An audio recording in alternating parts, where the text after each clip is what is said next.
I bet you didn't know the Bible is hiding a secret code, one written not in words but in gemstones.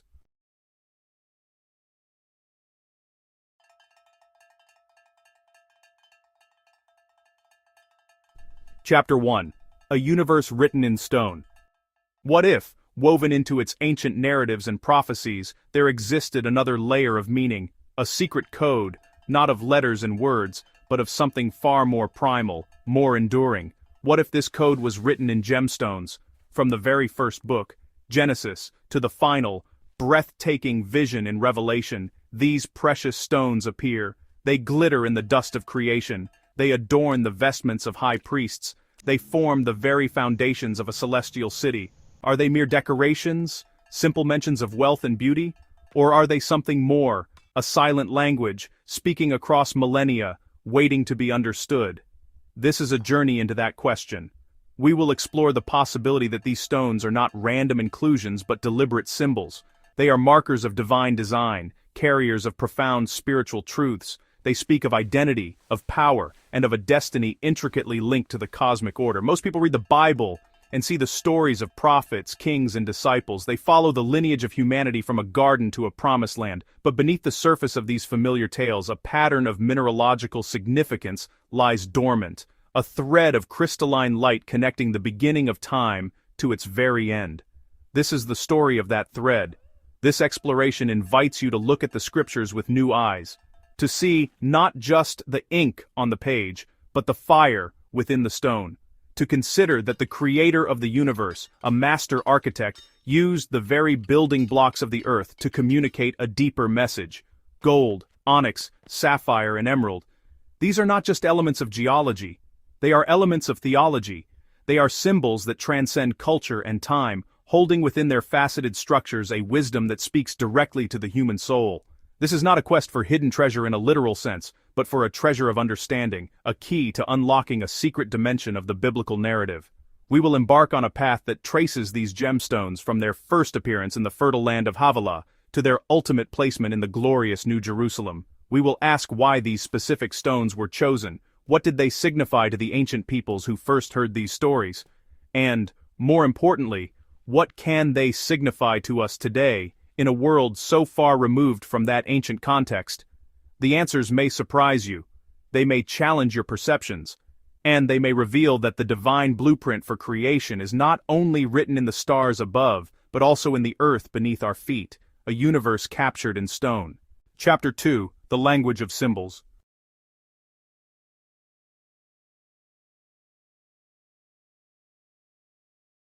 Humanity has always communicated through more than just words. Before alphabets were formed, we spoke through images painted on cave walls, through the arrangement of megalithic stones, and through the symbolic power of objects. A crown signifies royalty, a ring signifies a vow, a flag signifies a nation. These symbols carry a weight and an immediacy that words alone often struggle to convey. They speak directly to our hearts, to our intuition, and to a collective unconscious that recognizes their power without needing a dictionary.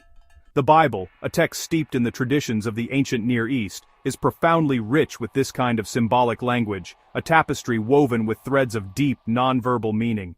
Most readers of the Bible see the stories, the laws, and the prophecies. They follow the linear progression of history and salvation. But few take the time to notice the recurring patterns, the symbolic motifs that echo from one book to another. Fewer still pause to understand their deeper meaning, to ask why a lamb, a dove, or a vine is used to represent concepts far greater than the object itself. And almost no one connects these ancient symbols to the fabric of their own lives today. The gemstones of the Bible are perhaps the most overlooked of these powerful symbols. They are hidden in plain sight, their brilliance mistaken for simple ornamentation. This investigation proposes that these gemstones are not merely descriptive details. They are a form of divine communication, a symbolic alphabet. Each stone, with its unique color, its specific properties, and its designated place, is like a letter in a sacred message. The deep red of the sardius, the celestial blue of the sapphire, the verdant green of the emerald, these are not arbitrary choices. They are imbued with significance, representing core aspects of life, divinity, and the human condition. To ignore them is to read a book with missing pages, to hear a symphony with silent instruments, To understand them is to gain a richer, more vibrant appreciation of the biblical narrative. In this exploration, we will uncover the hidden truth about these biblical gemstones. We will delve into the 12 sacred stones set within the high priest's breastplate, a celestial map worn over the human heart. We will examine their meanings, their connection to the cycles of time, and their profound implications for our understanding of identity. This is not about superstition or fortune-telling. It is about recovering a lost language. It is a journey to understand how the Creator used the timeless beauty and enduring nature of gemstones to communicate a message about who we are, where we come from, and the glorious destiny that awaits. Chapter 3. A Code, Hidden in Plain Sight.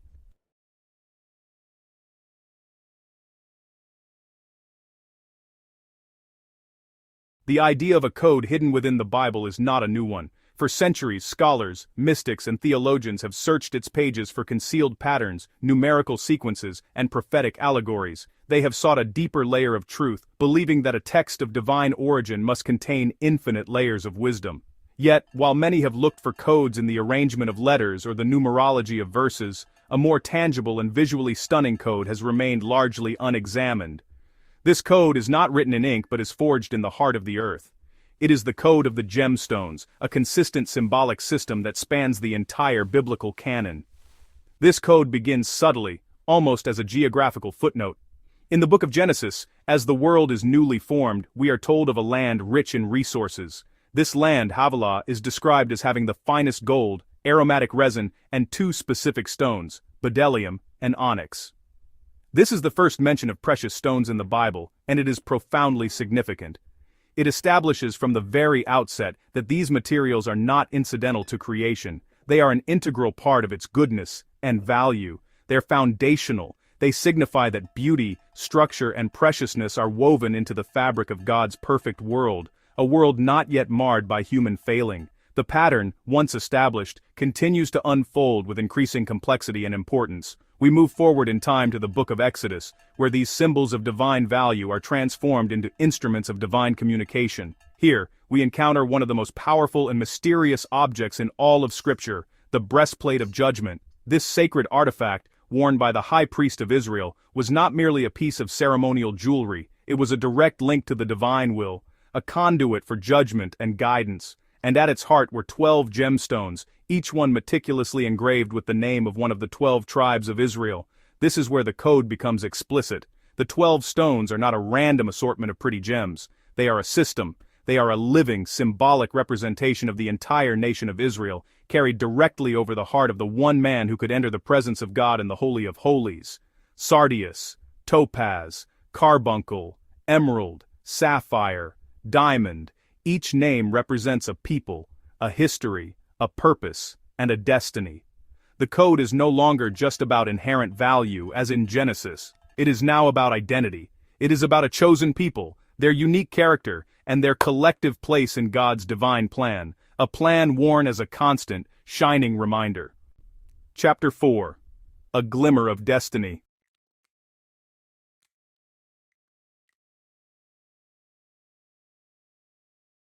Let us pause and consider the sheer power of this imagery. The high priest, acting as the mediator between God and humanity, carries the identities of his people over his heart, not as a written list, not as a memorized prayer, but as 12 distinct luminous stones. Each gem, with its own specific hue and fire, represents a unique tribe. This tells us something of immense importance. In the eyes of the divine, identity is not uniform. It is diverse, multifaceted, and precious. Every tribe, like every stone, has its own unique color, its own inner light, and its own designated place within the whole. No stone is more important than another. The breastplate is incomplete without all 12. The list of stones itself is a source of ancient mystery and deep symbolism. The first row held a sardius, a topaz, and a carbuncle, stones often associated with fiery reds and brilliant golds, suggesting passion, strength, and divine light. The second row featured an emerald, a sapphire, and a diamond, gems of green, blue, and dazzling clarity, evoking themes of life, heaven, and unbreakable truth. The third row contained a ligure, an agate, and an amethyst, a collection of stones whose ancient identities hint at spiritual protection and grounded stability. Finally, the fourth row was completed with a beryl, an onyx, and a jasper, stones known for their calming presence, their deep strength, and their foundational endurance. This arrangement was not for aesthetic purposes alone. It was a celestial map of a nation's soul. Each stone was a symbol, a condensed representation of a people's character and calling. The tribe of Judah, the tribe of Levi, the tribe of Benjamin, each had its corresponding gem, a mineralogical signature of its God-given destiny. The breastplate served as a constant reminder that God knew his people intimately, not as a faceless crowd, but as a beautiful, ordered collection of unique identities. Their names were not just written in a book, they were engraved in stone, a testament to the permanence of their covenant and their purpose. And most importantly, this entire constellation of identity was worn over the heart.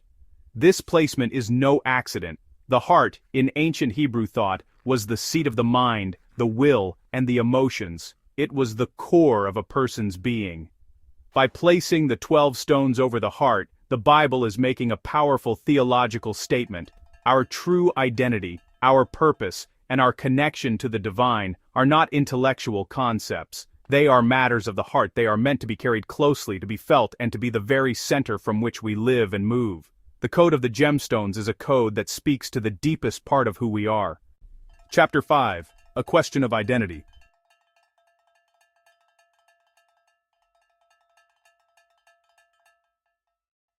The story of these gemstones does not end with the high priest in the Sinai desert. The pattern, this divine language of minerals, echoes through to the final pages of the Bible. In the book of Revelation, the Apostle John is given a vision of the end of time, a glimpse into the New Jerusalem, the holy city of God. And how is this ultimate, perfect city described? Its foundations are not made of common brick or mortar. The 12 foundations of the city wall are adorned with 12 manner of precious stones: jasper, sapphire, chalcedony, emerald. The list is a familiar echo of the breastplate, a celestial reunion of the same symbolic language. The beginning and the end are connected by the same code. The stones that first appeared as signs of value in the Garden of Creation, and later represented the identity of God's chosen people, now form the very foundation of the eternal city. The symbolism has come full circle. Gemstones are not just decorations, nor are they just symbols of identity. They are, in the final vision, the very structure of divine reality. They are the building blocks of heaven itself.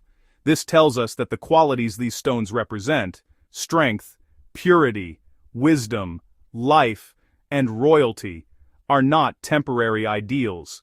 They are the eternal and foundational principles of God's kingdom.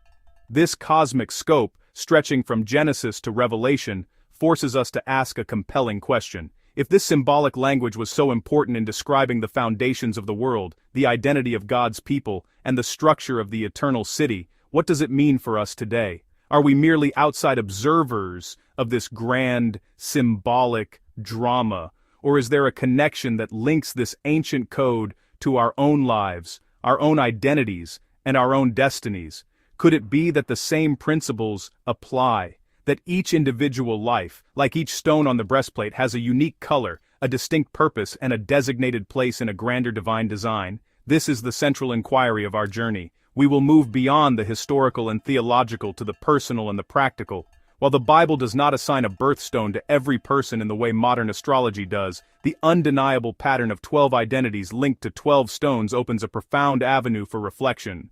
It invites us to consider which of these symbolic qualities resonate within us. Are we called to the strength of the jasper, the wisdom of the sapphire, or the healing of the emerald? This is not a search for a magical charm, but a quest for self-understanding through the lens of a timeless, sacred symbolism, a code that may, in the end, reveal a hidden facet of you. Chapter 6. The First Glimmer.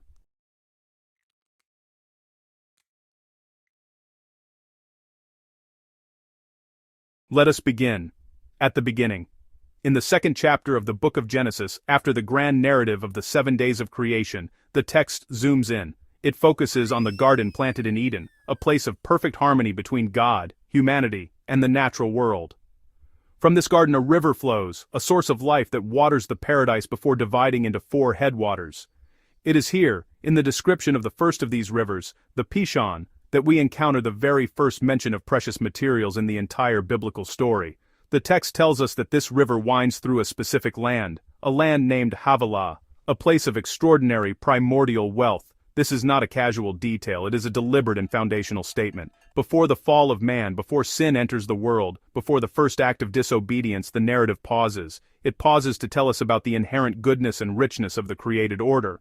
The land of Havilah is described with three specific treasures: gold, aromatic resin known as bdellium, and the onyx stone. This is the first time humanity is introduced to the concept of mineralogical value. It is the first glimmer of a theme that will resonate throughout the scriptures. The very dust of this pristine world is not just soil and rock, it holds treasures. It contains elements of rare beauty and enduring worth. This mention, so early in the biblical account, establishes a crucial principle. Preciousness is not a human invention. It is a divine concept. The value of gold and gemstones is not something assigned later by cultures of commerce and royalty. It is presented as an intrinsic quality of the world as God made it. These materials were part of the original blueprint. They were woven into the fabric of the earth from its inception. They existed as a testament to the Creator's artistry and generosity. The story of the gemstones of the Bible does not begin in a king's treasury or a priest's vestment. It begins here, in the untouched soil of a perfect world, a world overflowing with divine abundance. Therefore, when we consider the onyx stone mentioned by name in Genesis 2, we are not just looking at a semi-precious gem, we are looking at a foundational symbol. It represents the dawn of value, the first-name object of earthly treasure in a world that was declared very good. This initial appearance sets the stage for every subsequent mention of gemstones. It tells us to pay attention. It signals that when these materials appear in the story, they're carrying with them this original weight of primordial significance. They are echoes of Eden. They are reminders of a world where beauty and value were as natural as the water that flowed from the garden. Chapter 7. A Trinity of Value.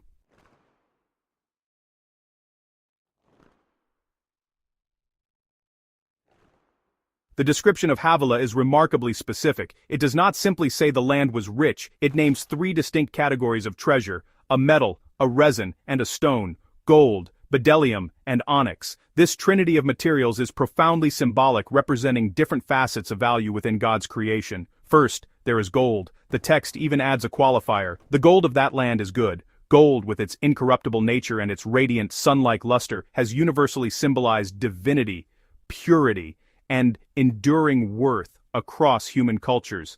Its placement here, first on the list, links the very concept of goodness with this precious metal, establishing it as the ultimate standard of material value from the world's first days. Next, the text mentions bdellium. This is an aromatic resin, similar to myrrh, known for its fragrant scent when burned as incense and for its use in purification. While gold appeals to the sense of sight with its brilliance, bdellium appeals to the sense of smell, the most evocative and memory-laden of our senses. Its inclusion here suggests that value in God's creation is not limited to what is visually beautiful or materially durable. It also includes that which is ephemeral, experiential, and spiritual. The fragrance of bdellium represents the sacred atmosphere, the unseen presence, the very aroma of holiness that permeates a pure and consecrated space. It is the value of worship and communion. Finally, we come to the onyx stone. Unlike the pure radiance of gold or the aromatic nature of bdellium, onyx is a stone of deep, solid color, often black or banded. It is a stone of structure, of strength, and of defined form. Onyx represents a different kind of value, the value of foundation, of substance, and of tangible reality. If gold is the divine light and bdellium is the sacred atmosphere, then onyx is the solid ground upon which they rest. It is a symbol of the earth itself, of the physical world, as a vessel for divine beauty and presence. Its inclusion completes the symbolic picture, showing a world that is valuable in its light, its spirit, and its very substance. Together, this trio, gold, bdellium, and onyx, presents a holistic vision of divine value. It is a value that engages sight, smell, and touch. It encompasses the incorruptible, the atmospheric, and the foundational. This is not just a list of resources, it is a theological statement about the nature of the world God created. It tells us that from the very beginning, the world was designed to be a treasury of multimodal beauty and significance. It was a place where the physical and the spiritual were not separate, but were interwoven in a symphony of precious elements, each contributing its unique note to the glory of the whole creation. Chapter 8. A Symbolic Landscape.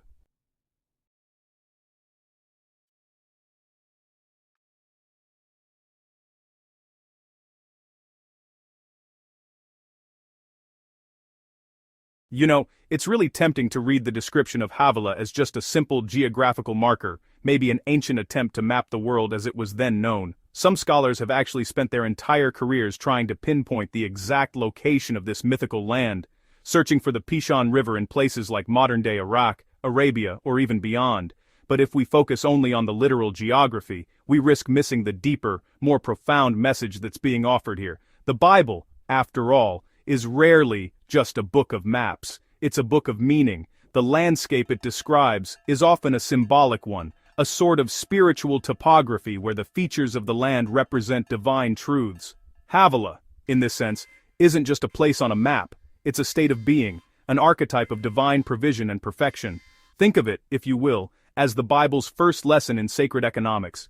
It's teaching us what is truly valuable from a divine perspective. The story, interestingly enough, doesn't begin with the invention of currency or the bartering of goods. It starts by pointing to the raw materials of the earth and declaring them good. This initial inventory, gold, fragrant resin, and precious stone, serves as a benchmark for all value that follows. What this tells us is that true wealth isn't something fabricated by human systems, but something discovered within God's creation. It's a wealth that's inherent, pure, and directly linked to the goodness of the Creator himself. This symbolic landscape sets a powerful precedent. It establishes that from the very foundation of creation, precious materials were an intentional part of the divine expression. They're not an afterthought or a corruption, they're part of the original language of God. And honestly, this is a pretty radical idea. In many spiritual traditions, the material world is seen as a distraction, maybe even a lesser reality to be transcended. But here, in Genesis, the most precious parts of the material world are presented as integral to the perfection of Eden. Structure, beauty, and value, represented by stone and gold, are shown to be the building blocks of both the physical world and the spiritual symbolism that will unfold. So, the journey to Havilah is not a journey to some lost location. It's a journey to a foundational concept. It's an invitation to understand the world as God first intended it, a place brimming with inherent worth and symbolic meaning. It teaches us to see the mountains, the rivers, and the stones not just as geological formations, but as potential carriers of a divine message. The land of Havilah is the starting point of our code. It's the place where God first writes his signature in the elements of the earth. A signature made of gold, bdellium, and the dark, mysterious luster of the onyx stone. Chapter 9. A Mark of Distinction.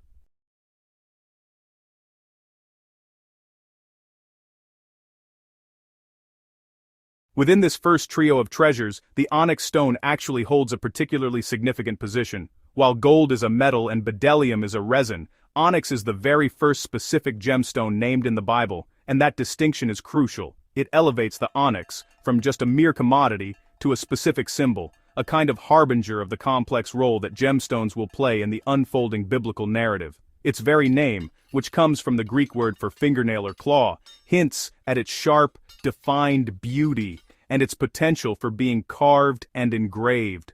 It's not just a raw material, it's a material that invites craftsmanship and carries identity. The onyx stone shows up again in a place of even greater significance. The Book of Sabbaths, the Book of Nothines, it's one of the 12 stones on the high priest's breastplate, representing one of the tribes of Israel. But even before that, it's mentioned in the instructions for the priestly garments. In Exodus chapter 28, God commands that 2 onyx stones be taken and engraved with the names of the sons of Israel, 6 names on one stone and 6 on the other.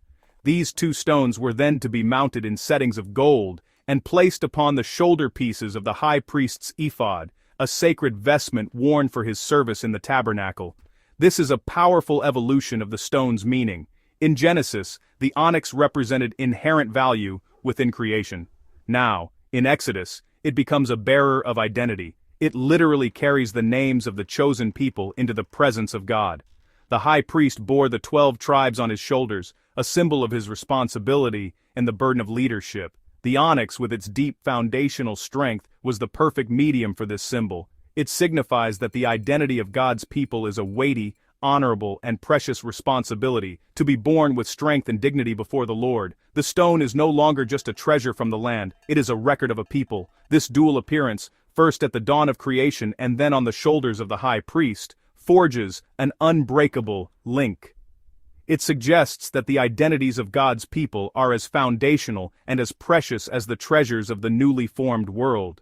The same material that was part of the original perfect creation is now used to identify the people called to restore that perfection.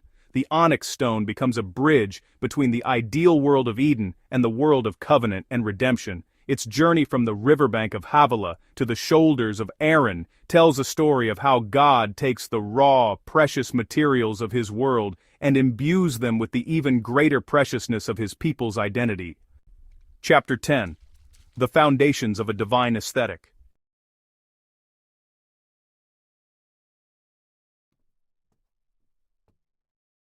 The initial mention of gold and precious stones in Genesis does more than just list valuable commodities. It actually establishes a divine aesthetic. It reveals the Creator's own sense of beauty and order. The world, as we see it, is not purely functional. It is also exquisitely beautiful.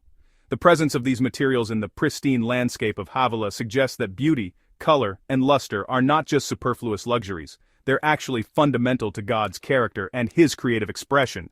He is, in a real sense, an artist who works with a palette of molten gold, fragrant resins, and deep polished stones. This aesthetic is a clue, a hint about the kind of beauty that pleases the divine eye.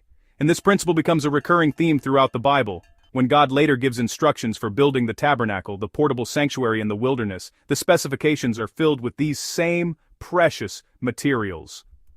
The Ark of the Covenant was to be overlaid with pure gold. The sacred furniture, the lampstand, and the altar of incense were all to be made of gold. The priestly garments were to be woven with threads of gold and adorned with gemstones. The very house where God would meet with his people was constructed according to this same divine aesthetic first hinted at in the land of Havilah. It was, in a sense, a microcosm of Eden's perfection. This consistency is not a coincidence, it's a deliberate pattern. The materials that define the value of the perfect unfallen world are the same materials commanded for the construction of the most sacred space on earth. This creates a powerful connection. It implies that the act of worship, of creating a space for the divine presence, is an act of restoration. It's an attempt to recreate a piece of Eden in the midst of a fallen world. By using gold, precious stones, and fine craftsmanship, the Israelites weren't just building a tent, they were building a memory of paradise. They were using God's own aesthetic language to call him home. This understanding really transforms our perception of the tabernacle and the later temple. They weren't just opulent structures designed to impress human visitors. They were theological statements made in the language of materials. They declared that the God who was worshipped within was the same God who had scattered gold and onyx along the riverbanks of creation. The beauty of the sanctuary was a reflection of the beauty of the Creator. The use of these precious foundational elements was a way of saying that this space was as real, as valuable, and as divinely ordained as the world itself at its very beginning. Chapter 11. A World Imbued with Preciousness.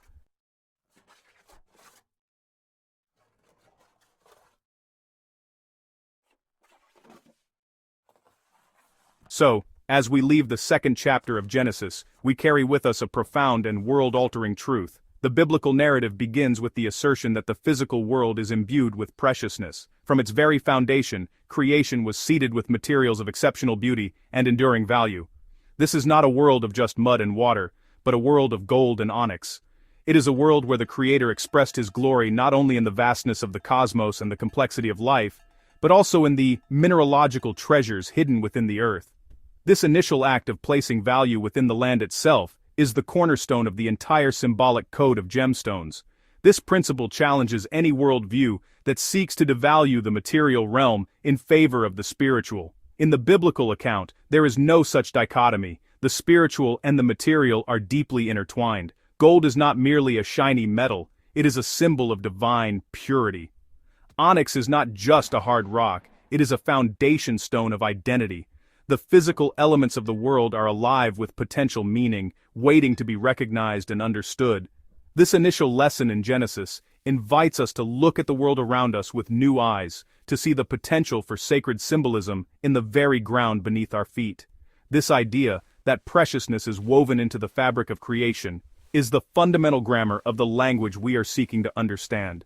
Without this foundational concept from Genesis, the 12 stones on the priest's breastplate would be just a collection of gems. The bejeweled foundations of the New Jerusalem would be just an extravagant fantasy.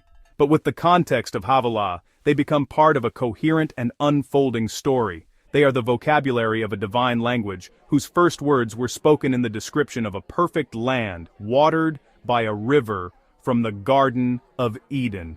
Therefore, the beginning is more than just a starting point, it is the key to the entire code. It establishes that structure, beauty, and value, as represented by stone and gold, are not human constructs but divine attributes reflected in the created world. They are the building blocks of both physical reality and spiritual symbolism.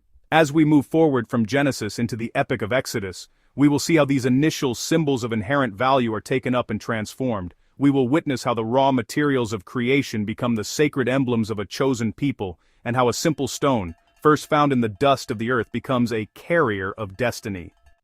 Chapter 12. Guardian of the Sacred Code.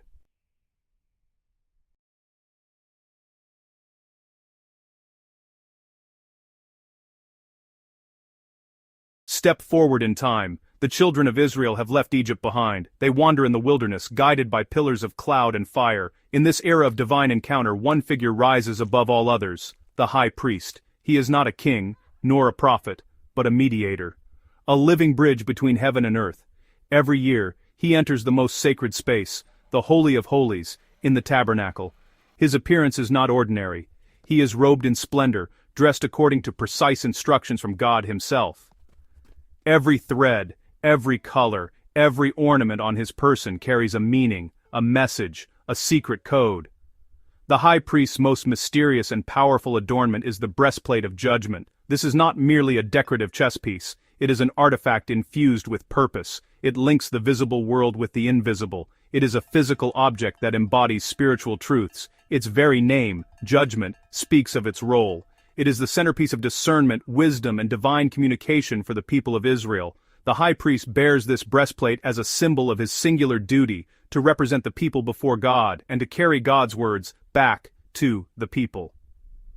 His garments are designed to awe and instruct. Gold threads, blue and purple yarn, fine linen, every detail is a reflection of the beauty and order first seen in Eden. But it is the breastplate, set with 12 radiant stones, that captures the eye and heart. Each stone is set in gold, each one unique. Through this, the high priest becomes the guardian of a living code, one that links the destiny of the tribes to the very heart of God. In him, the past of Genesis and the hope of Revelation are joined by a chain of gemstones and a mantle of sacred responsibility. This role is not merely ceremonial. The high priest's breastplate is a tool of divine communication. Through it, he seeks answers, guidance, and judgment for the nation. When Israel stands at a crossroads, when doubt and danger loom, it is the high priest, bearing the 12 stones over his heart, who steps into the presence of the Almighty and seeks wisdom. The stones are more than adornments. They are instruments of destiny, vibrating with the prayers, hopes, and identities of an entire people. Chapter 13.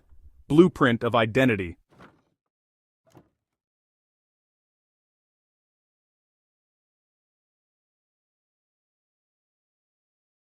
The breastplate of judgment is introduced in the book of Exodus chapter 28. God's instructions to Moses are detailed, leaving nothing to chance. You shall make a breastplate of judgment skillfully woven according to the workmanship of the ephod, the Lord commands.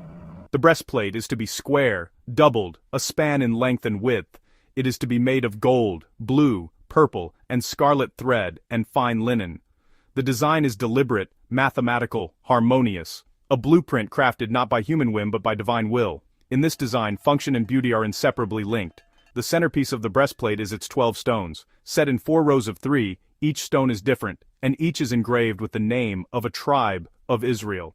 The order of the stones is not random, it reflects the order of the tribes as they camp and march. The breastplate is not a static artifact, but a living diagram, a map of the nation itself. Each stone shines with a distinct light, each one a microcosm of a larger identity. The breastplate, then, is more than ornamentation. It is a wearable constellation, a portable universe of meaning. The structure of the breastplate reveals a profound truth. Identity, in the biblical vision, is both individual and communal. Each tribe is distinct, yet each one is set within a larger whole. The stones do not compete for attention. Their beauty is magnified by their proximity to one another. The 12 are bound together, set in gold, unified by the high priest's calling. This is a vision of unity in diversity, of harmony in difference. The nation is strongest when every tribe, every stone, is present and shining. In the midst of Israel's journey through the wilderness, through hunger, thirst, rebellion, and hope, the breastplate stands as a constant reminder. The people may wander, but their identity is anchored in the heart of their mediator. The stones, gleaming in the lamp's light, remind all who see them that God's plan is precise, intentional, and beautiful. This artifact is a living blueprint. It is the pattern of a people, the map of a destiny, written not in ink but in the fire of gemstones. Chapter 14. Divine Precision.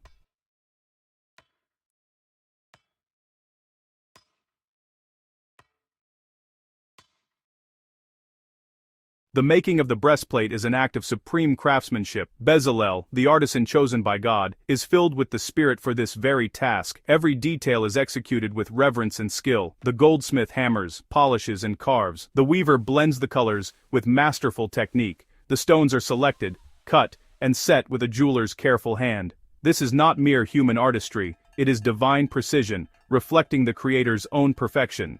Each stone is mounted in a Fonsax gold setting, highlighting its unique color and brilliance. The settings themselves are connected by delicate gold chains which attach the breastplate securely to the ephod, another part of the priestly vestment. Nothing is left to chance. Even the way the breastplate hangs, secured at the shoulders and bound at the sides, ensures that it stays close to the heart, never shifting, never falling out of place. The sacred geometry of the piece echoes the order of the cosmos and the structure of the tabernacle itself.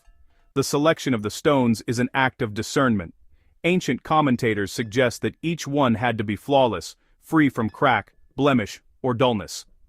The physical perfection of the stones mirrors the spiritual calling of the tribes. In their variety and beauty, they reflect the multifaceted nature of Israel's collective identity. Each tribe has its own strengths, weaknesses, and calling, but together they form a complete, harmonious whole. The breastplate is more than an accessory, it is a symbol of covenant. The meticulous craftsmanship is an act of devotion, a way of saying that nothing less than the best is worthy to stand before the Holy One. The breastplate's creation is an echo of the Genesis narrative, where God looks at his world and declares it very good. In the breastplate, the beauty of creation is concentrated, refined, and dedicated to sacred purpose. It is an offering of excellence, a reminder that the service of God requires the fullness of our skill, our heart, and our devotion. Chapter 15. Mapping a Nation's Heart.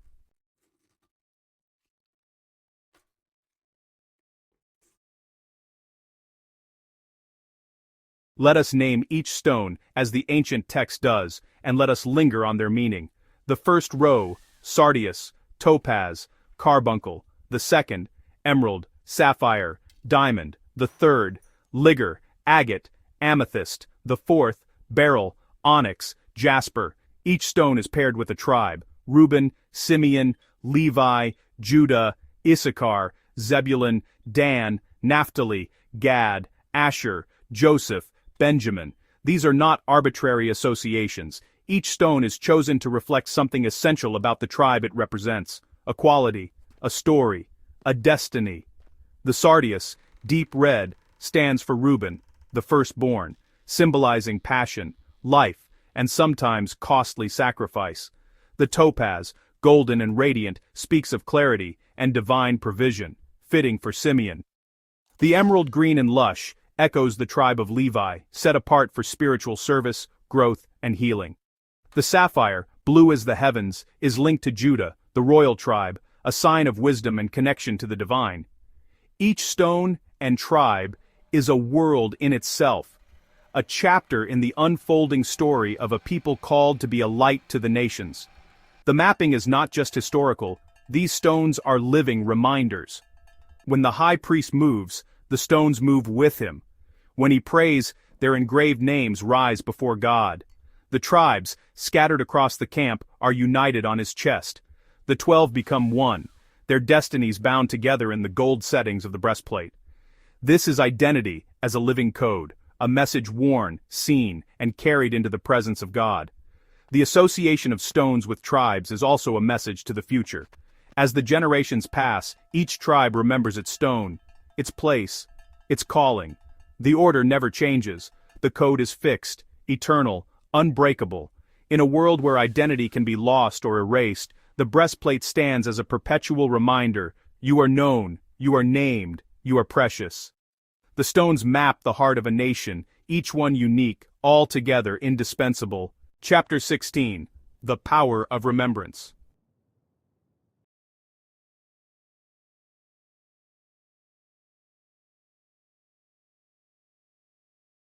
Each stone on the breastplate is not only beautiful, it is marked. The names of the tribes are cut into the surface of the stone by expert hands. This is not a temporary label that can fade or be washed away. It is a permanent engraving, a testament to endurance and memory.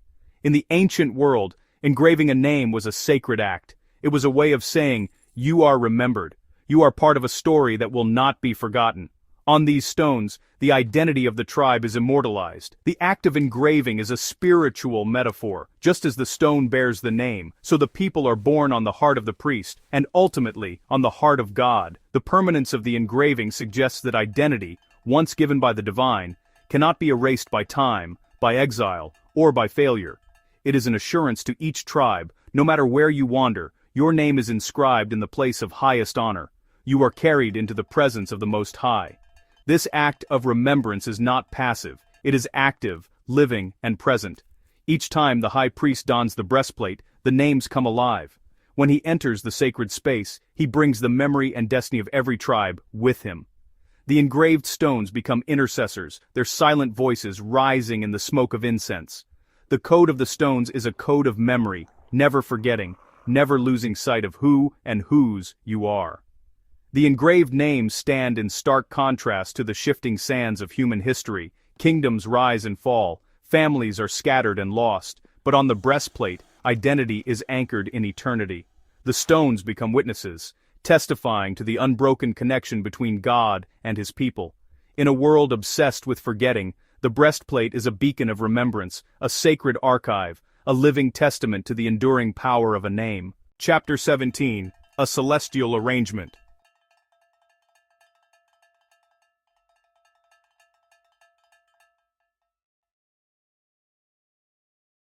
Why this order, this pattern, 4 rows of 3? The arrangement of the stones on the breastplate is not a matter of convenience or random artistry. It is, in fact, a reflection of cosmic order. In ancient thought, numbers and arrangements carry deep symbolic meaning. 12 is the number of completeness, 12 months, 12 signs in the heavens, 12 tribes. 4 is the number of the earth, 4 corners, 4 winds. 3 is the number of divine fullness, Father, Son, Spirit, past, present, future. This arrangement transforms the breastplate into a microcosm of creation. The 12 stones, set in 4 rows of 3, mirror the structure of the world and the order of time. When the high priest stands before God, he is not just representing Israel, he is standing as a symbol of all creation brought into harmony. The physical arrangement of the stones becomes itself a message. The universe is not random. It is patterned, intentional, and beautiful.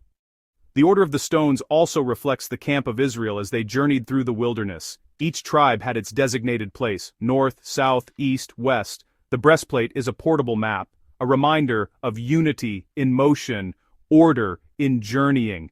The arrangement ties together space, time, and purpose. As the priest moves, the world moves. As he stands still, the world finds rest. This celestial arrangement is a reminder that our lives, too, are patterned. They are not mere accidents, but parts of a greater whole. The stones on the breastplate teach us to see our own place in the cosmic order, to recognize that our identity is set in the context of a larger plan. The breastplate is a wearable universe, a sign that every life, Every story, every tribe, has its place in the divine mosaic. Chapter 18, The Center of Meaning.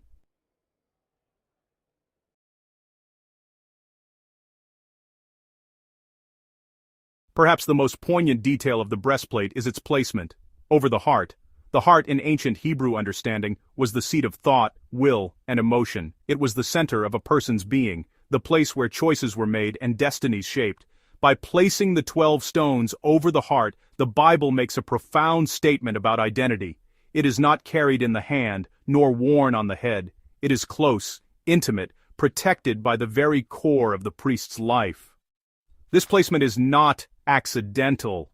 It is deliberate, a physical embodiment of spiritual truth. The high priest is instructed to bear the names of the sons of Israel in the breastplate of judgment upon his heart when he goes into the holy place for a continual memorial before the Lord.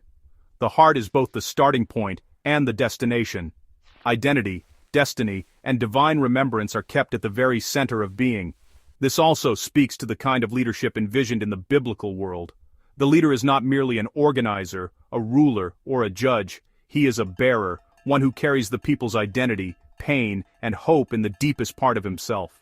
The placement over the heart calls every leader to compassion, empathy, and responsibility. It teaches that to lead is to carry the weight of others' destinies as one's own. For all who seek meaning, the lesson is clear. The most important truths, the code of who we are, must be kept close to the heart.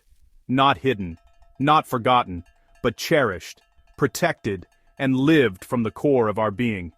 The breastplate is not just a relic of the past. It is a living challenge. What do you carry on your heart? What names, what identities, what destinies are you called to remember, protect, and honor? Chapter 19, The Stones in Ritual and Revelation.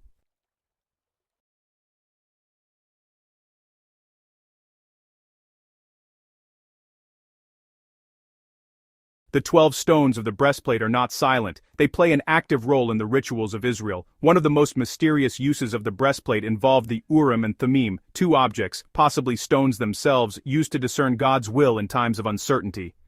These were placed in the breastplate, giving it a further role as an oracle, a tool of revelation.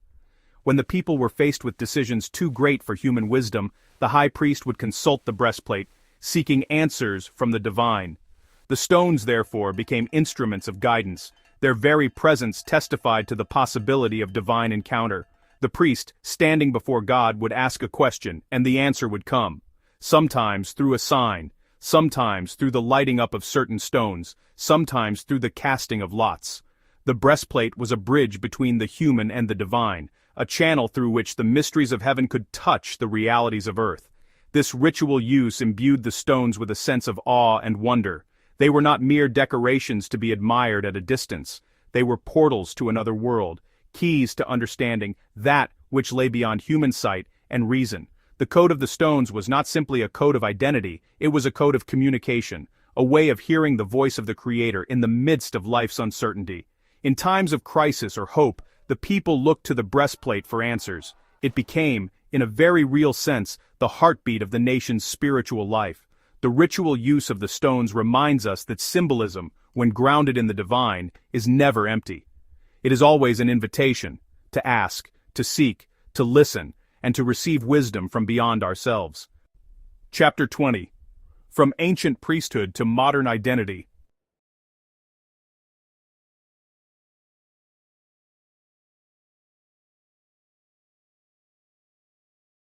The story of the high priest's breastplate does not end with the destruction of the temple or the scattering of the tribes. Its legacy endures, echoing through centuries, cultures, and faiths. The 12 stones remain a living code, a reminder that identity is both given and discovered, both ancient and new. In Judaism, the memory of the breastplate persists in prayer and symbol. In Christianity, it is seen as a foreshadowing of a greater priesthood, a universal invitation to carry identity close to the heart. In our own time, the breastplate's message is more relevant than ever. We live in a world hungry for identity, for meaning, for connection. The ancient code of the 12 stones reminds us that every person, every community, is precious, unique, and essential to the whole. Chapter 21. Unlocking the Code.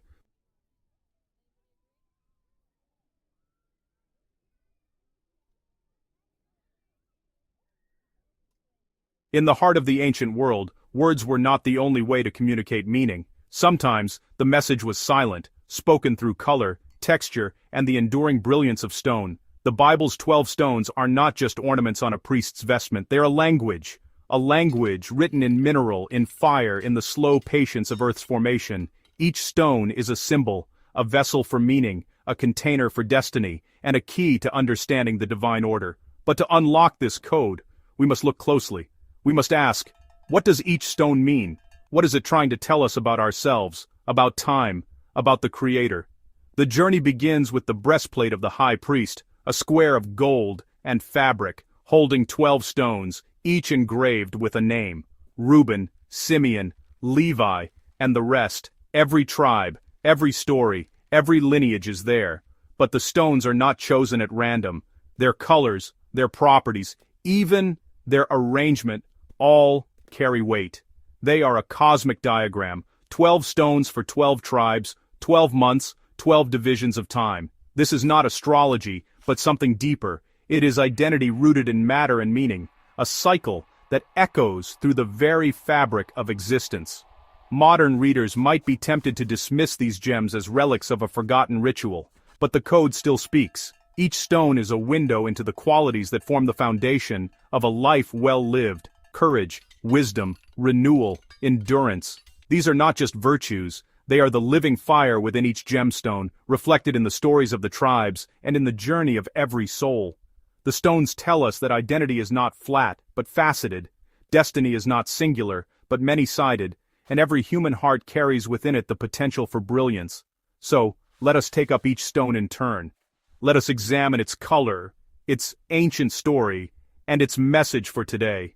As we do, remember, you are not just looking at a mineral, you are reading a chapter in a book written by the Creator, one that spans from the dawn of time to the present moment. In the code of the 12 stones, you may just find a reflection of who you are and who you are called to become. Chapter 22. The Flame of Sacrifice and Firstborn Passion.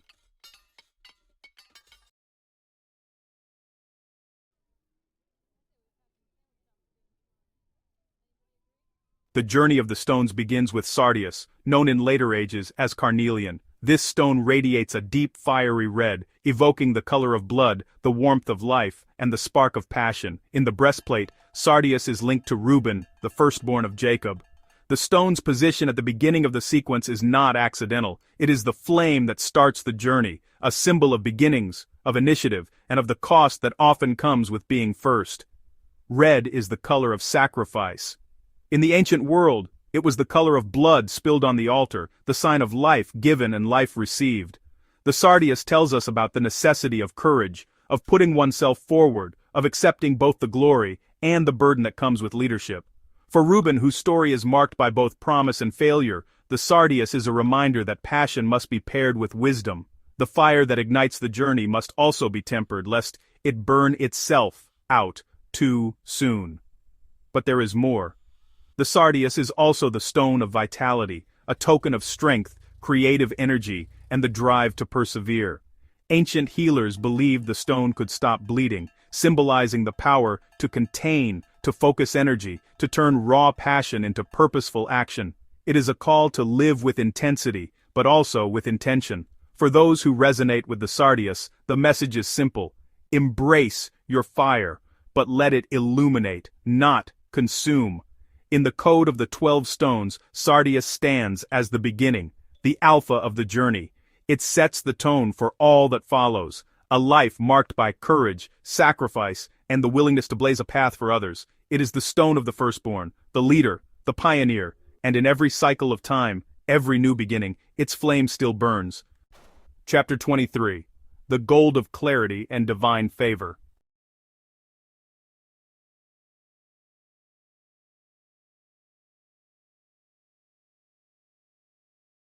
Next to the sardius, on the breastplate's first row, rests the topaz. In biblical times, topaz was understood as a stone of golden brilliance, a gem that caught the sun and held it fast. It is paired with Simeon, the second son, and it carries the energy of clarity, illumination, and divine provision.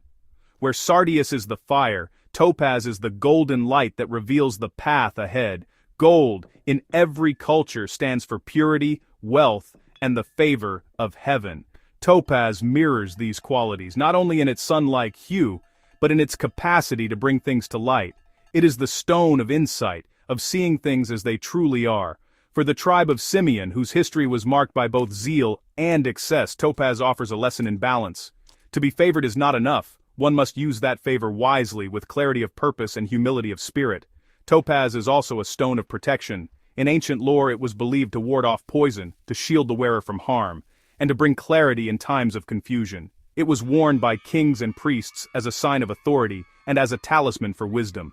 In the breastplate, topaz is a reminder that divine favor is not random. It is a gift, but also a responsibility. Clarity brings vision, and vision brings accountability.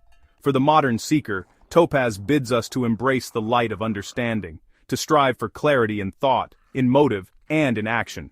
It reminds us that true wealth is not measured in gold, but in the insight that allows us to see ourselves and the world clearly. It is the stone of revelation, of pathways illuminated, and of blessings recognized and stewarded well. Chapter 24. The Pulse of Healing and Renewal.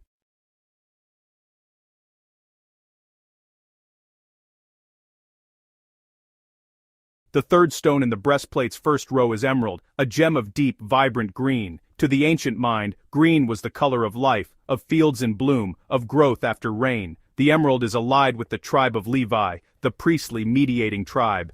It is the stone of healing, of restoration, of cycles that begin anew.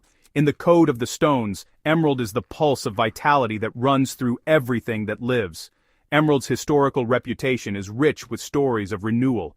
It was believed to bring sight to the blind, to soothe the weary, and to heal the heart. In Egypt, it was the stone of resurrection.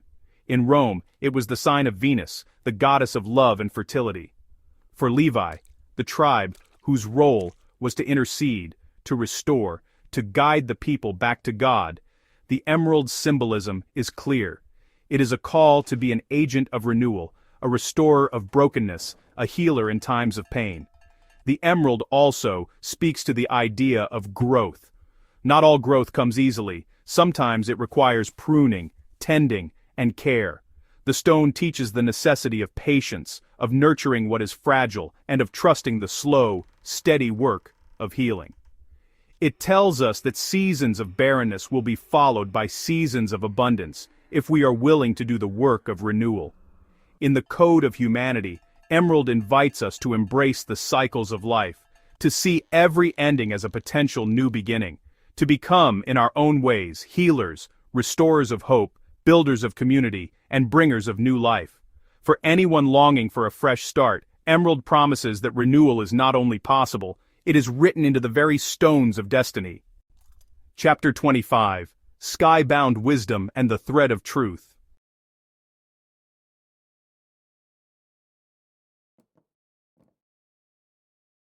Arriving at the second row of the breastplate, we encounter sapphire, a stone as blue as the summer sky, as deep as the ocean, as eternal as the heavens themselves. Sapphire is connected to Judah, the tribe of kings, the lineage of David, the root of Messiah. In ancient times, sapphire was held to be the stone of wisdom, of truth, and of divine communication. It is the color of the sky, the seat of the gods, the window to what is eternal. Blue is the color of trust and loyalty. Sapphire's brilliance is a reminder of the wisdom that comes from above, wisdom not born of experience alone but of revelation. In the ancient world, sapphires were believed to hold the power of prophecy to clarify thought and to connect mortals to the divine. For Judah, whose destiny was leadership and worship, sapphire is the stone of the king and the psalmist, the lawgiver and the prophet. This stone also carries the meaning of truth. Its color is clear, uncompromising, and honest. Sapphire calls us to integrity, to speak the truth, to seek the truth, and to live the truth no matter the cost. It is a stone for those who would lead, but also for those who would learn. In the ever-changing world, sapphire offers a constant, the belief that truth is eternal, and that wisdom is always within reach for those who seek it. For those drawn to sapphire, the message is simple. Look up. Seek wisdom from the source. Let your words and actions reflect the clarity and depth of the sky. Let the thread of truth bind your days together, and may your journey be marked by loyalty, faith, and a longing for what is eternal. Chapter 26, The Light of Purity and Unbreakable Identity.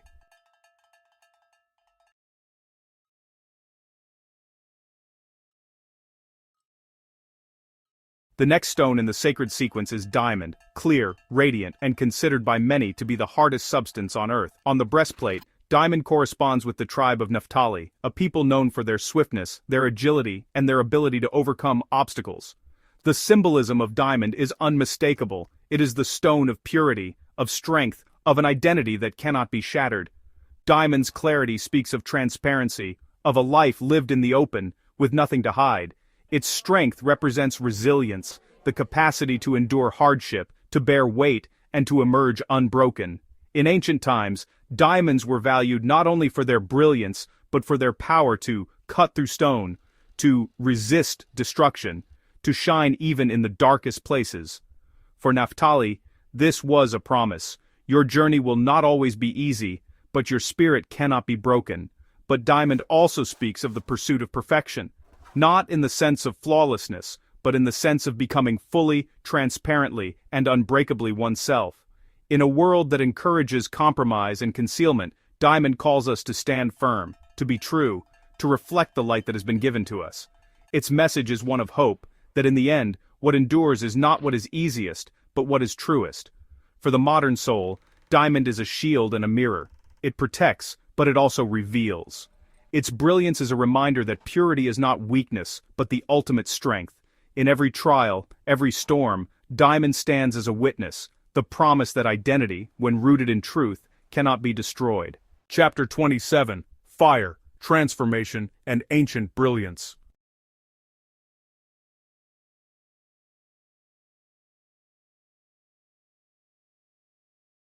The breastplate's middle row features ligure and carbuncle, stones of fire and transformation linked to the tribes of Gad and Zebulun. Ligure, shifting from amber to red, symbolizes journeys and courage through the unknown. Carbuncle, glowing from within, represents the enduring inner spark.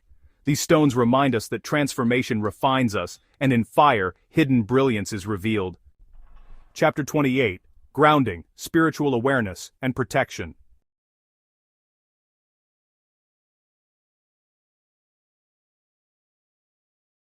Agate and amethyst, earth-banded and royal purple, anchor the third row, representing grounding and spiritual awareness for Asher and Issachar. Agate grounds and strengthens, amethyst inspires and protects, balancing earth and spirit. Together, they urge us to stay rooted while reaching for wisdom beyond ourselves. Chapter 29, The Foundation Stones of Endurance.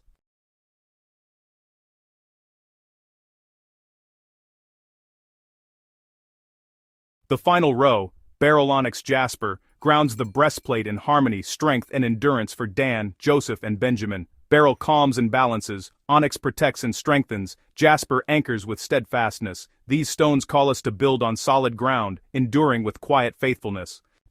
Chapter 30, Identity, Time, and the Journey Within.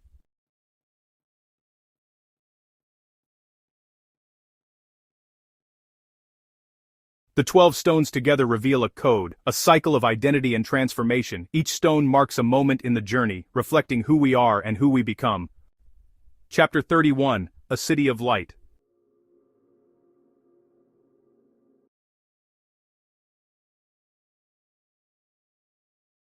In Revelation, John envisions the New Jerusalem, a city of pure light, where God dwells and sorrow ends. Its foundations are adorned with precious stones, echoing the ancient code. The stones are no longer symbols, they are the very structure of eternity. The journey of the stones, from Genesis to Revelation, is fulfilled in a city built on divine, unshakable beauty.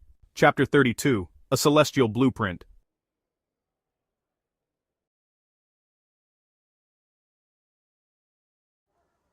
The New Jerusalem's 12 foundations, each a different gemstone, bear the names of the apostles, a new covenant built on enduring truths. Jasper, sapphire, emerald, and more form a rainbow of strength and beauty. Each stone, unique yet unified, mirrors the church, diverse, strong, and eternal. The city's foundation is a fortress of light, built on the unchanging character of God. Chapter 33, A New Order.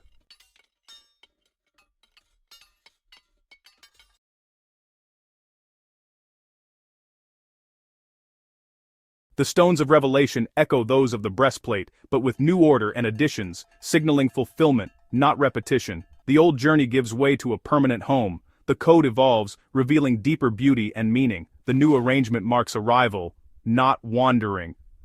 A completed story in color and light. God's truth is both constant and ever unfolding, culminating in the glory of the finished kingdom. Chapter 34. The Alpha and Omega of Divine Structure.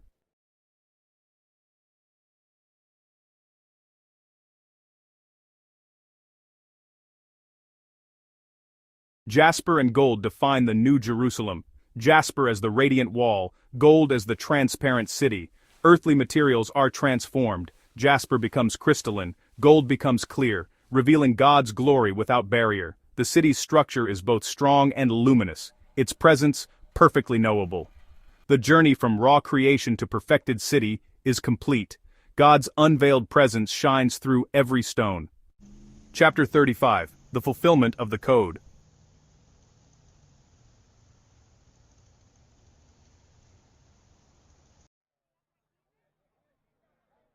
The journey from the breastplate of Exodus to the foundations of Revelation is a journey from representation to reality. The 12 stones on the high priest's chest were a symbol, a map of identity carried over a human heart. They represented God's people in their imperfection, their struggle, their journey through the wilderness. The breastplate was a promise, a memorial, a sign that God knew and remembered his people. It was a beautiful and holy symbol, but it was still a shadow of the reality to come.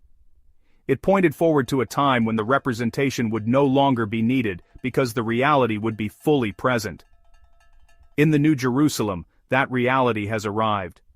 The gemstones are no longer worn by a mediator because there is no longer a need for a mediator in the same way. God himself dwells with his people directly. The stones are not a symbol of a nation's identity, they are the actual, literal foundation of their eternal home. They have moved from being a representation of the people to being the very ground upon which the people stand for eternity. This is the ultimate fulfillment of the code. The identity that was once carried over the heart is now the bedrock of existence. This transition signifies the completion of God's redemptive plan. What was once a promise engraved on stone is now a reality built of stone. The qualities represented by the gems, wisdom, life, purity, strength, and truth, are no longer just ideals to strive for. They are the very atmosphere and substance of the new creation. The faithful do not just remember these truths, they live within them. The breastplate was a portable sanctuary, a reminder of God's presence in the midst of a journey. The New Jerusalem is the permanent sanctuary, the destination where the journey ends and eternal life begins. Therefore, the code of the gemstones finds its final, glorious meaning in this vision. It tells a story that moves from potential to fulfillment, from symbol to substance, from a promise held close to the heart to a reality lived out for all eternity. The stones that first appeared in the dust of creation, that identified the tribes of a wandering people, now form the unshakable foundation of the city of God. It is the final, triumphant declaration that the destiny God planned from the beginning is more solid, more beautiful, and more brilliant than we could ever have imagined. The code is complete. Chapter 36. The Search for Identity in a Modern World.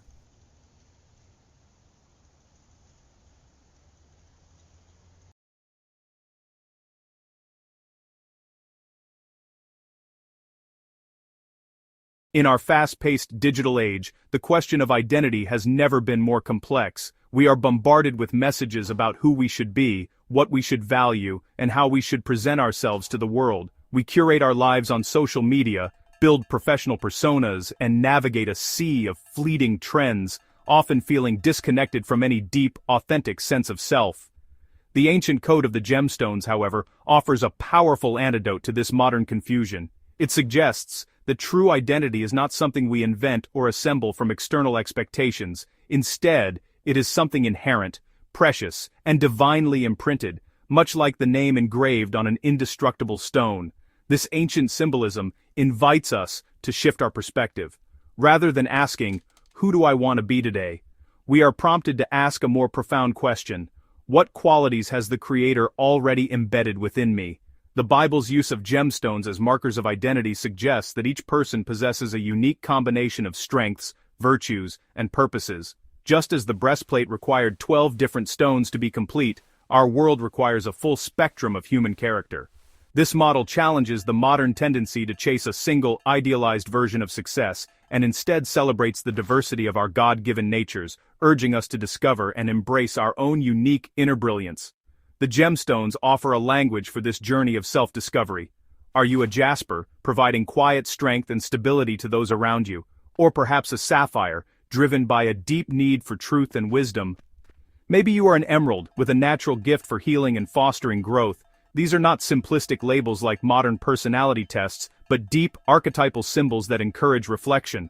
They provide a framework for understanding our innate tendencies, not as limitations, but as the raw material of our purpose. In a world that often feels shallow, these symbols call us to a deeper, more grounded understanding of who we are. Ultimately, the lesson from this ancient code is one of reassurance. It tells us that our identity is not as fragile as a social media profile or as temporary as a job title. It is enduring, it is precious, it is known and valued by the Creator. In the frantic search for identity, the gemstones of the Bible offer a quiet, steadying anchor. They remind us that our true worth is not based on performance or popularity, but is engraved in something far more permanent. A truth that can bring profound peace and direction to a restless modern soul. Chapter 37. Carrying our core values.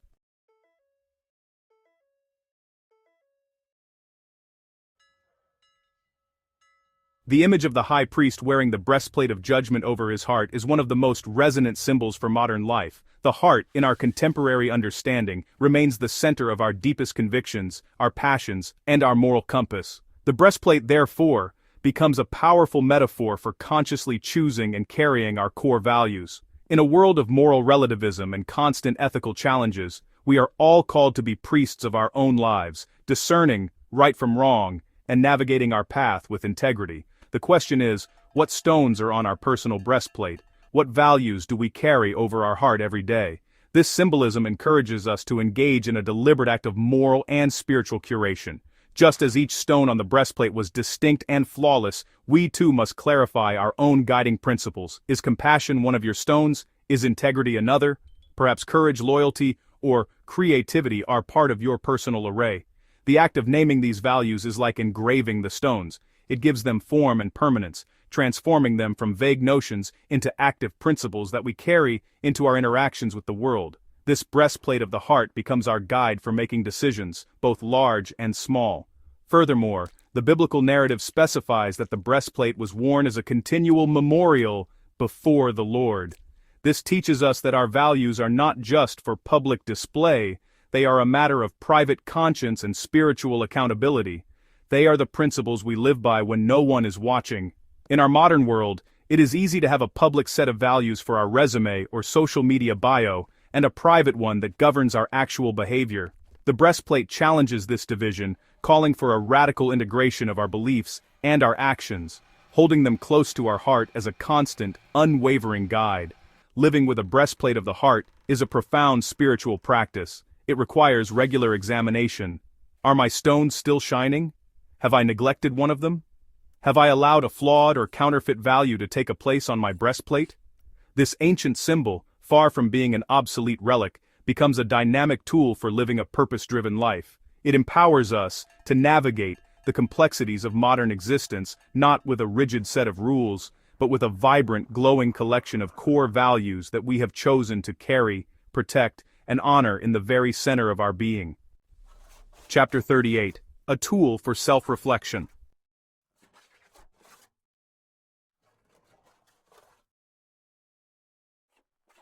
While the Bible does not assign a specific gemstone to each individual's birth date in the way of modern astrology, the symbolic meanings of the 12 stones provide a rich and fascinating tool for personal reflection. Exploring the qualities of each gem, from the fiery courage of the sardius to the grounding endurance of the jasper, can really illuminate aspects of our own character and calling. Now, this isn't about superstition or seeking magical properties. Rather, it's an imaginative exercise in self-understanding, using the timeless language of these symbols to explore our strengths, our weaknesses, and the unique role we're meant to play in the world. Consider this, if you will, an invitation to a sacred meditation. Read through the meanings of the 12 stones. Which one resonates most deeply with your spirit? Perhaps you identify with the amethyst, feeling a strong pull towards spiritual awareness and protecting those who are vulnerable. Or maybe the beryl speaks to you, with its emphasis on creating harmony and peace in a world of conflict. Recognizing a connection to a particular stone can be affirming. It can give you a powerful symbol for the gifts you already possess, and a language to describe the purpose you feel stirring within you, a purpose that feels both ancient and deeply personal. This process can also reveal areas for growth. If you are drawn to the clarity and strength of the diamond, but feel your life is currently cluttered and fragile, the symbol can become an inspiration, a north star to guide your personal development. If you admire the healing, life-giving properties of the emerald but struggle with forgiveness or bitterness, the stone becomes a gentle challenge, a reminder of the renewal you are capable of fostering, both in yourself and in others. The stones, in this sense, are not static labels but dynamic partners in our journey of becoming, reflecting both who we are and who we are called to be. This practice of identifying with a symbolic stone can be a deeply personal and enriching experience.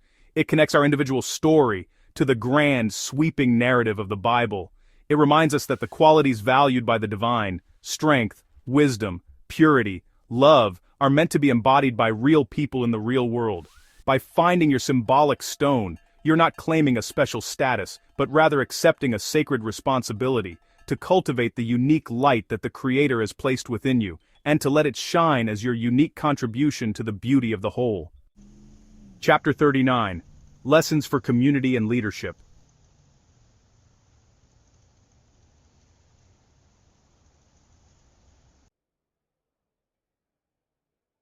The vision of the New Jerusalem, with its 12 foundations made of precious stones, offers a profound and timeless lesson for modern community building and leadership. In an era where institutions can seem fragile and leaders often build on the shifting sands of public opinion and short-term gains, this biblical image calls us back to the importance of solid, principled foundations. The strength and permanence of the celestial city came from its bedrock of jasper, sapphire, and emerald. Likewise, the health and longevity of any family, organization, or society really depend on the strength and integrity of its foundational values. For leaders, this is a powerful call to action. It asks, what are the foundational stones of the team or organization you are building? Are they principles of truth, transparency, and justice, as symbolized by the sapphire and diamond? Are you laying a foundation of growth and well-being, like the emerald? Or is your leadership characterized by the endurance and stability of the jasper? A leader's most critical task is not just to manage daily operations, but to identify, articulate, and fiercely protect the core principles upon which the entire structure rests. A foundation of gemstones cannot be laid by accident. It requires deliberate design and unwavering commitment. This symbolism also applies to our families and personal communities. A strong family is not built on material wealth or social status, but on foundational stones like unconditional love, forgiveness, loyalty, and mutual respect. These are the precious materials that allow a family to withstand the inevitable storms of life. When conflicts arise, we can ask ourselves if we are acting from our foundational principles or from a place of temporary anger or pride. The image of the bejeweled foundations encourages us to see our relationships as a sacred structure that we are building together, one principled decision at a time. Ultimately, the lesson from Revelation is one of hope and high standards. It suggests that it is possible to build something beautiful and lasting, even in a broken world. But it requires that we pay meticulous attention to our foundations. Whether we are leading a company, raising a family, or building a local community, the Gemstone Code challenges us to reject flimsy, expedient materials. It calls us to build with the best of ourselves, with our most enduring virtues and our highest ideals, creating structures of human connection that are not only effective, but are also strong, brilliant, and beautiful. Chapter 40. Seeing the Sacred in the Everyday.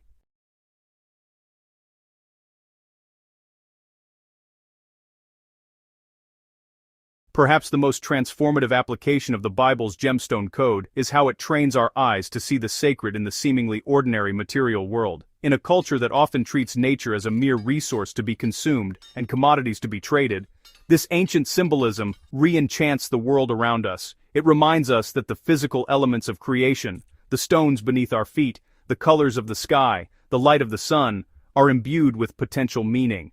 A gemstone is not just a piece of compressed carbon or silicate, it is a vessel of divine beauty, a carrier of symbolic truth, a glimpse of the Creator's artistry. This perspective invites us to practice a form of everyday mindfulness, to notice the gemstones hidden in plain sight. The deep red of a sunset might remind you of the sardius, a symbol of sacrifice and passion. The brilliant blue of a summer sky could evoke the sapphire, calling you to seek wisdom and truth.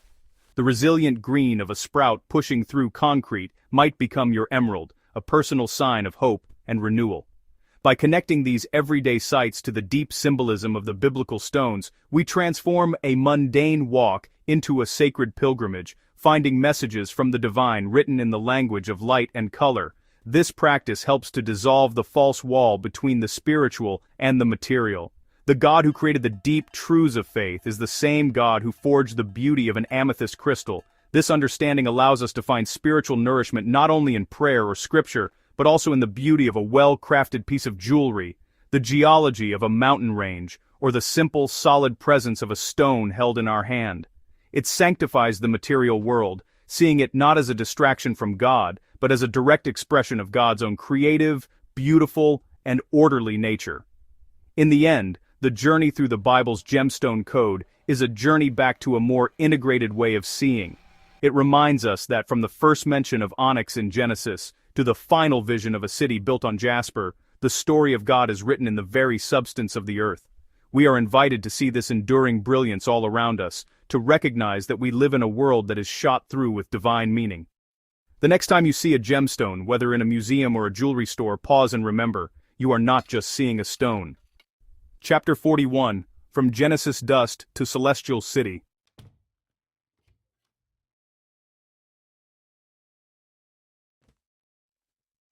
Our journey has taken us across the entire arc of the biblical narrative, following a single, luminous thread of crystalline symbolism. We began where creation itself began, in the pristine land of Havilah, where the onyx stone first lay gleaming in the dust. Here in the second chapter of Genesis we learned a foundational truth, that preciousness, beauty, and structure are not human inventions, but are woven into the very fabric of God's good creation. These initial gemstones were not mere decorations. They were the first letters in a divine alphabet, establishing a language of inherent value that would echo through the ages, a testament to a world designed with artistry and intention. From this primordial beginning we move forward into the heart of Israel's story to the foot of Mount Sinai. There, we witness the transformation of this language from one of simple value to one of profound identity. On the breastplate of the high priest, the 12 gemstones became a living map of a nation's soul. Sardius, sapphire, emerald, and their companions were no longer just treasures from the earth. They became carriers of destiny, each one engraved with the name of a tribe, each one representing a unique part of a chosen people. Worn over the heart, they taught us that identity is precious, diverse, and must be carried into the very presence of God with honor and compassion. Then, our journey propelled us to the very end of time, to the breathtaking vision of the New Jerusalem in the Book of Revelation.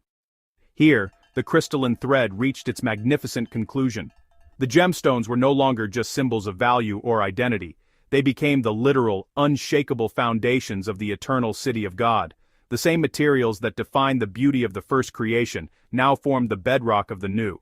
This final appearance confirmed that the gemstone code was never a minor detail. It was a grand, cohesive narrative, moving from representation to reality, from a promise held on the heart to a home built for eternity. This journey from Genesis dust to the celestial city reveals a story of profound continuity. It shows a creator who speaks a consistent language across millennia, using the timeless and incorruptible beauty of gemstones to communicate his plan. The code tells us that the principles of divine order, strength, wisdom, purity, life, and love are as constant as the fire in a diamond and as foundational as the jasper of the city wall. It is a story that begins with earthly treasure and ends with heavenly reality, a complete and perfect circle of divine expression written in stone. Chapter 42, A Code of Intentional Design.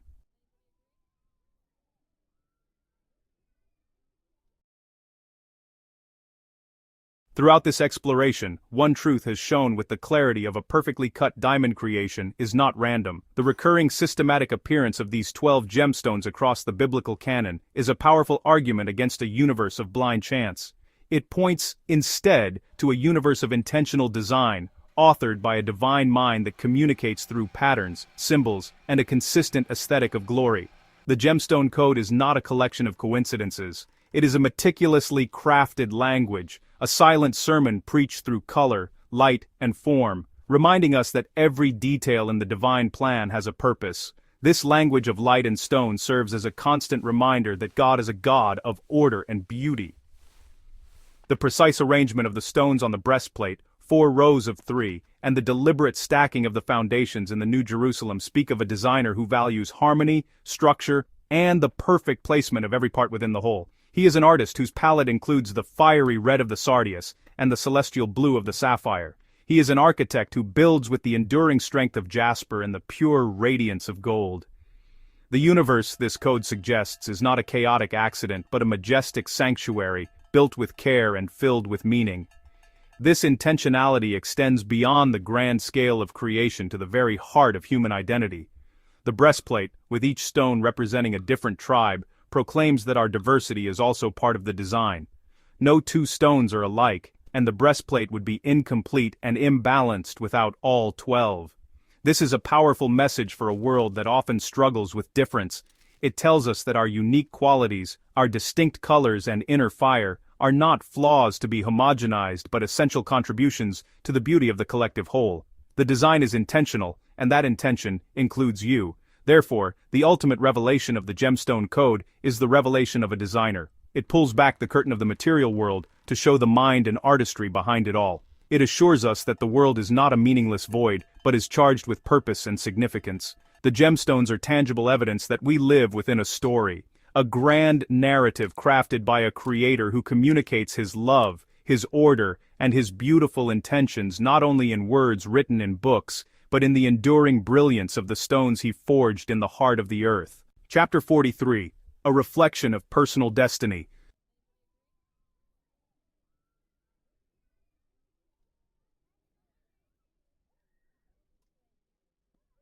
This grand cosmic story of divine design does not remain at a distance. It extends an intimate and personal invitation to each one of us. If the Creator has embedded such profound meaning into the mineral kingdom, how much more meaning has He embedded within the human heart? The symbolism of the gemstones becomes a mirror, reflecting the truth that each individual soul is also a precious creation, unique and possessing an inherent God-given worth. Just as each stone on the breastplate had a name and a purpose, the code suggests that each of us carries a unique identity and a destiny waiting to be discovered and lived out. Perhaps this is the most powerful application of the hidden code, the idea of the gemstone within. It encourages us to look inside and ask what qualities the Creator has engraved upon our own spirit. Are you a foundation stone, a jasper providing stability and quiet strength to your family and community? Are you an emerald with a gift for nurturing growth and healing brokenness? Or are you a sapphire, driven by an unquenchable thirst for truth and heavenly wisdom? This is not about assigning labels, but about using this sacred language as a tool for self-discovery, to recognize and honor the divine light that shines uniquely through you. This concept of a personal gemstone brings with it both a comfort and a calling. The comfort lies in knowing that your identity is not a fragile construct of social pressures and fleeting achievements, but is as enduring and precious as a stone held in the mind of God. Your worth is not based on what you do, but on what you are, a uniquely crafted part of a divine design.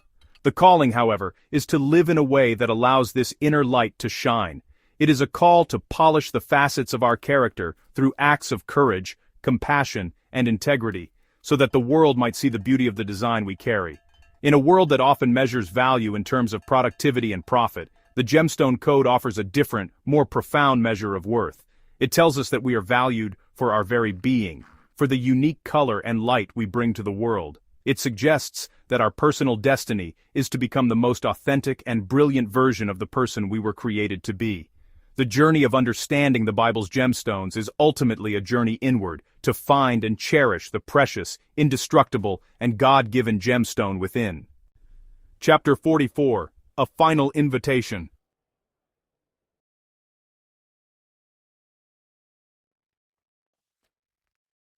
So we conclude our journey where all such explorations must end, with a final invitation. The hidden gemstones of the Bible are more than a fascinating historical curiosity or a complex theological puzzle. They are a living, breathing invitation to see the world and ourselves with new eyes.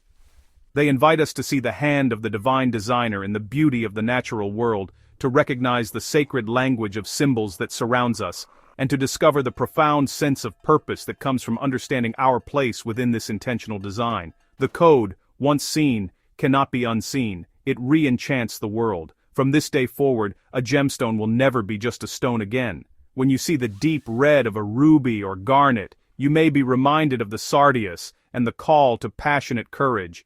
When you see the clear blue of a sapphire, you might reflect on the pursuit of heavenly wisdom. The enduring brilliance of these gems will serve as a constant, tangible reminder of the eternal truths they represent. They are anchors to a deeper reality, physical touchstones that connect our everyday lives to the grand, sweeping story of divine purpose that spans from Genesis to Revelation. The code of the stones teaches us that we are part of a story far greater than our own, yet our personal story is an indispensable part of the whole.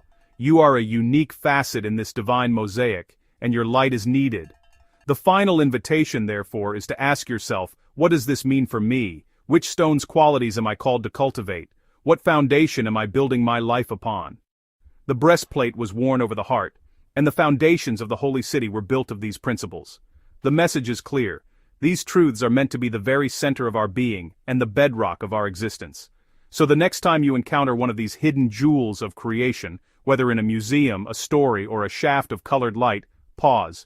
Remember the crystalline thread that connects the beginning to the end. Remember the intentional design woven into the fabric of the universe. And remember the precious, indestructible gemstone within you, waiting to be polished, to shine, and to reflect the light of the one who created it. For the code is not just a story about stones. It is a story about becoming who you were always meant to be. Thank you for joining us on this journey through the hidden gemstones of the Bible. We hope these insights have inspired and enlightened you. If you found value in this video, please consider exploring our other life-changing videos on the channel. Your support means the world to us. Until next time, keep seeking, keep questioning, and keep shining.